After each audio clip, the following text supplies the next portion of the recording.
E aí, pessoal do nono ano do CAC, começa a nossa primeira revisão de bolso. Aqui veremos os principais acontecimentos ou então as principais coisas do assunto que nós estudamos que irão cair na prova, ok? Que são quais assuntos mesmos? São quais? América no comecinho do século XX e também a Primeira Guerra Mundial, aquela que não foi tão mundial assim, lembra? Primeira coisa sobre a América no século XX, bem rapidão. Lembra disso aqui? Ó. Uma grande mudança econômica irá acontecer na América Latina no comecinho do século XX. Você se lembra muito bem que quem mandava nas terras do Brasil e na América Latina quem mandava eram quem? Eram os coronéis, os grandes proprietários de terra, que eram chamados de caudilhos, os caudilhos, na América Espanhola, na América Latina. Eles possuíam as grandes porções de terra desse território. E de que maneira que eles ganhavam dinheiro? Qual era a principal atividade econômica deles? Isso aí. É a agroexportação. A agroexportação. Eles então faziam todo tipo de cultivo e exportavam esses produtos agrícolas, certo? Mas uma coisa irá acontecer, um evento muito importante que irá mudar totalmente essa situação. Porque assim, né? Eles cultivavam, exportavam, mas o Brasil e a América Latina não tinha indústria assim. Eles só faziam o quê? Importar esses produtos industrializados da Europa. E o que irá mudar isso? Você vai se lembrar que irá ser a Primeira Guerra Mundial. A Primeira Guerra Mundial irá transformar pra caramba essa situação econômica. Por quê? Lembra? Se os países latino-americanos compravam, importavam produtos das indústrias europeias, com a Europa devastada, totalmente arrasada, não tinha mais de quem comprar. Eles tiveram que começar a fabricar os seus próprios produtos. Isso tem um nome, é a chamada substituição de importações. Um país parar de importar tanto para começar a fabricar os seus próprios produtos. E é claro, para isso tem que haver o quê? Tem que haver industrialização. Indústrias foram sendo aos poucos criadas na América Latina, beleza? O outro quesito que pode cair na prova sobre a América no século XX é sobre a política imperialista norte-americana. Lembra que aos poucos os Estados Unidos irão querer dominar cada vez mais o seu continente, a América. E já existia já há algum tempo um tipo de política que tinha essa intenção. Lembra? A doutrina Monroe, América para os americanos. Era estender a influência dos Estados Unidos sobre a América e afastar um pouco a europeia da América.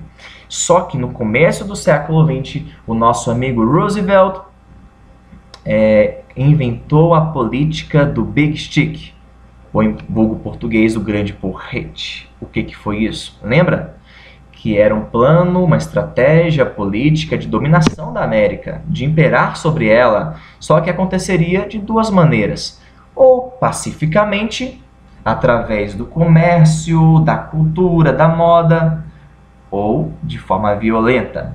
E na prova irá cair uma questão que é para você aplicar um acontecimento de forma violenta.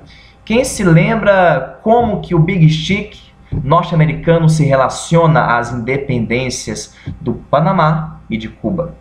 Foi preciso guerra para que esses países ficassem livres, independentes. E os norte-americanos se apresentam como uns bonzinhos que irão ajudar essas nações a serem livres. Lutarão pela independência da ilha de Cuba e também do Panamá. Mas em troca, no Panamá, lembra?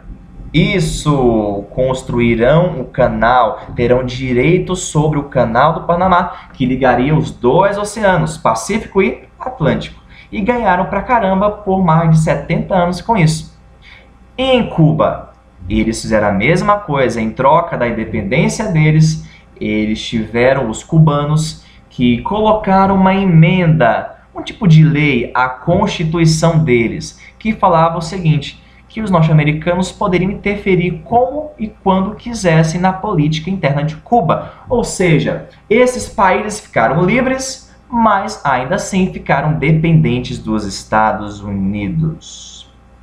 O nosso outro assunto é sobre a Primeira Guerra Mundial. E a primeira pergunta que você tem que responder sobre a Primeira Guerra Mundial é aquela: por que nós falamos que a Primeira Guerra Mundial se trata de um choque de imperialismo? Lembra? Imperialismo. O que é isso? Lembra que era a prática de alguns países em conseguir estender sua influência, territórios, colônias? Para quê? Porque eles eram países industrializados, precisavam de duas coisas: matéria-prima e mercado consumidor abundante. Eles iam em busca de várias colônias, mais território de influência para conseguir isso. E por vezes acontecia um choque entre esses países imperialistas. Nós falamos na aula de alguns exemplos. Uma coisa, por exemplo, a Alemanha e a França, que disputavam as mesmas regiões, a Alsácia e a Lorena, o Império Austro-Húngaro e o Império Russo, que disputavam os povos eslavos, e várias outras e mais outras rivalidades que antecederam a Primeira Guerra Mundial. Esse choque de imperialismos, essa busca por mais territórios, mais influência, mais poder, é a grande causa da Primeira Guerra Mundial. O que mais irá cair na prova sobre a Primeira Guerra Mundial? O estopim para a guerra, você se lembra? Foi o assassinato do arquiduque Francisco Ferdinando, o príncipe herdeiro do trono austro-húngaro, que sofreu um atentado terrorista em Sarajevo, na Sérvia. A Sérvia que estava se aproximando da Rússia. Esse será o estopim para o começo da guerra. E quando pensamos na Primeira Guerra Mundial, não se esqueça, logo lembre: guerra de trincheiras, aquelas valas em que o inimigo e também as forças aliadas ficavam ali, cavavam aqueles buracos enormes, compridos, para que eles pudessem guardar a sua posição. Eram guerras quase que estáticas. As pessoas muitas vezes morriam mais pelas doenças, a falta de higiene, do que de bala e tiro. Ok? A guerra de trincheiras. Tranquilo? Dois acontecimentos que marcarão o final da guerra, lembra? A saída da Rússia por várias e várias derrotas que ela estava sofrendo e depois por uma revolução que explodiu em seu território, e a entrada dos Estados Unidos da América, que até então não estavam na guerra, mas estavam apoiando a Tríplice Entente. Você se lembra, né? São duas alianças, a Tríplice Entente, em que há principalmente quais países? França, Rússia e Inglaterra. E do outro lado, a Tríplice Aliança, que principalmente está a Alemanha, a Áustria-Hungria e a Itália. Só voltando um pouquinho, você se lembra que houve um período antes da guerra chamado Paz Armada. O que foi a Paz Armada? Aquele período, isso sim, aquele período antes da guerra, em que mesmo havendo paz, os países se armavam para uma possível guerra, para ela. Ok? Tranquilo? Tá, então, os Estados Unidos, voltando, então, eu vou entrar lá em 1917, no final da guerra, que você sabe muito bem que durou 4 anos, 1914 a 1918. Eles vão entrar doidos, desesperados, isso o governo. Por quê? Porque o governo norte-americano estava investindo pesado na Entente, e eles queriam pretexto para entrar na guerra. Conseguiram, alguns dos seus navios foram bombardeados pelos alemães, era tudo o que eles precisavam para justificar perante o seu povo que tinha sim que entrar na guerra, a nação dos Estados Unidos. Esses são os dois principais eventos do final da guerra, a saída da Rússia e a entrada dos Estados Unidos. Depois disso, sabemos, não haverá mais jeito. Os norte-americanos ganharão várias batalhas e ajudarão a Entente a recuperar o território perdido e ganhar a guerra. A Alemanha irá perder, irá se render em 1918. E quem irá sair depois por alto da Primeira Guerra Mundial? Os Estados Unidos se transformarão na principal potência mundial e até os países da Europa irão dever a essa nação. Lembra no começo? Quem brigava pelo topo do mundo era a Inglaterra e a Alemanha. Por trás dos panos surgiu a nação norte-americana e conseguiu, como que não quisesse nada, o topo do mundo. Beleza? Para acabar, 2 acordos de paz foram propostos ao final da Primeira Guerra Mundial. Um feito pelos Estados Unidos e o outro feito pela, principalmente, França e também Inglaterra. Você se lembra qual foi a proposta dos Estados Unidos?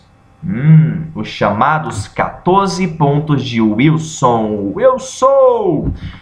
O que foi isso? Alguns pontos, mas no geral o quê? Que a Primeira Guerra não teria nem vencedores e nem perdedores, ok? Já depois veio o Tratado de Versalhes, em que França e Inglaterra queriam acabar com a Alemanha, humilhar, colocá-la no pó da bactéria. E conseguiram isso. Exemplo de medidas do Tratado de Versalhes: indenização de 33 bilhões de dólares, perca de todas as suas colônias, redução do seu exército, extinção da força marítima. Tudo isso, franceses e ingleses impuseram à Alemanha, que saiu humilhada da guerra. Beleza, pessoal? Até mais, boa prova!